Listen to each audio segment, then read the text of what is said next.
There's just something about the Deathskulls that makes them stand out among all the Orc clans in Warhammer 40k. Maybe it's the bold, saturated blue war paint that's as loud as it is iconic, or maybe it's their scavenger spirit, the way they loot, tweak and repurpose everything they come across, turning battlefield scrap into deadly weapons or borrowed gear.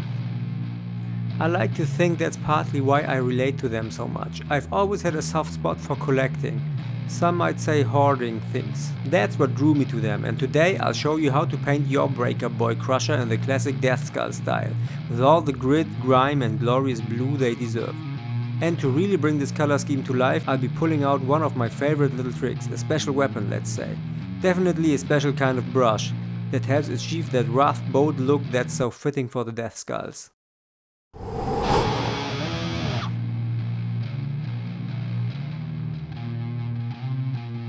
I begin by applying a smooth coat of Chaos Black spray. Once that's dry, I start dry brushing the silver metallic areas. I use the wonderful Iron Warriors for this, which gives the metal a strong dark tone.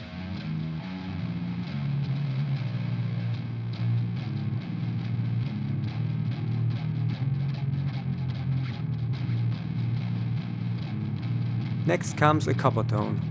Here I use Vallejo's hammered copper, but Screaming Bell from Citadel would also work great.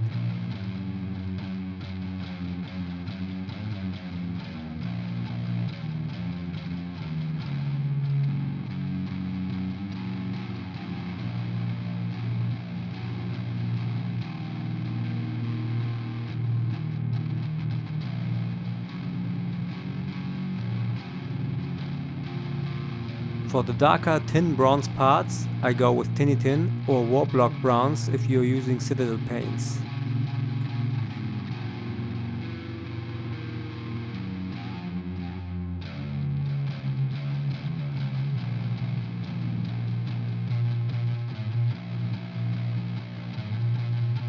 After that, I dry brush a bright silver across all the metallic areas, including the copper and bronze. My go-to is Stormhost Silver.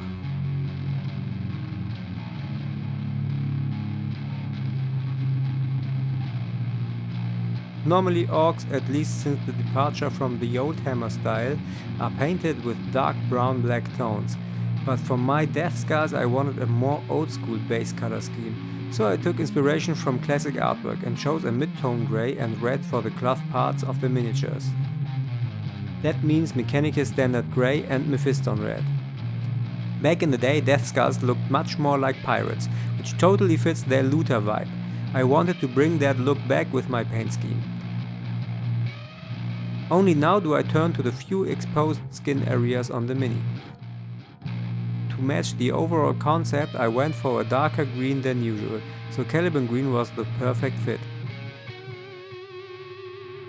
Once all base colors are on and the metals are highlighted, I move on to decals.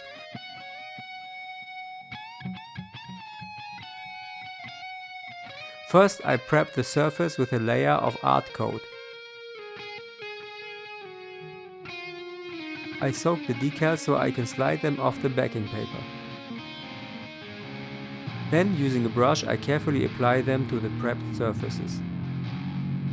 And now finally it's time for the long-awaited blue. I wanted that rich, vibrant, almost fruity tone I associate with Deathskulls, so I mixed Calidar Sky and Thousand Suns blue in a 3:1 ratio.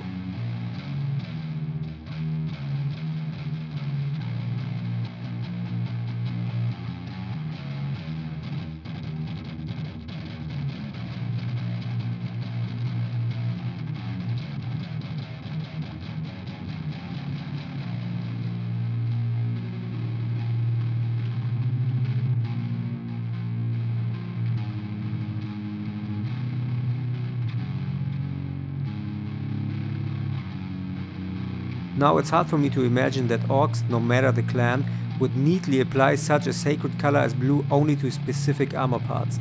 I picture them more likely to bathe in it, to maximize its lucky effect. At the very least they wouldn't use a brush in a delicate or artistic way. So the blue paint shouldn't look too tidy, and the tool I used for this? The Excalibur of hobby tools, the classic toothbrush. I set up my airbrush station for this because brushing is always a fun, chaotic mess. You can probably guess what's next. Dip the toothbrush in paint and splatter the mini with a gift of blue. It helps to have a general idea of where you want more or less coverage, though going full chaos is totally valid here too. Once the blue carnage is done, it's time to add depth. For this we mix a grimy shade.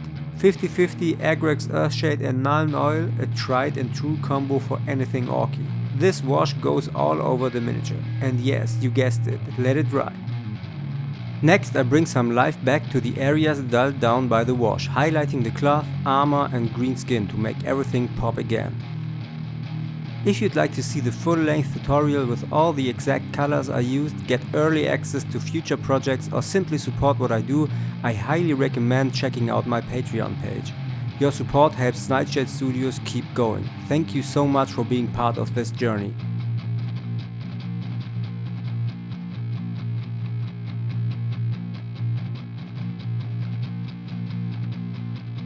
And here he is, my Breaka Boy Krusha in all his Deathskull glory. Through the editions with breaks and pauses in between, my orcs have always been a part of the journey. Can't wait to see where this takes us next.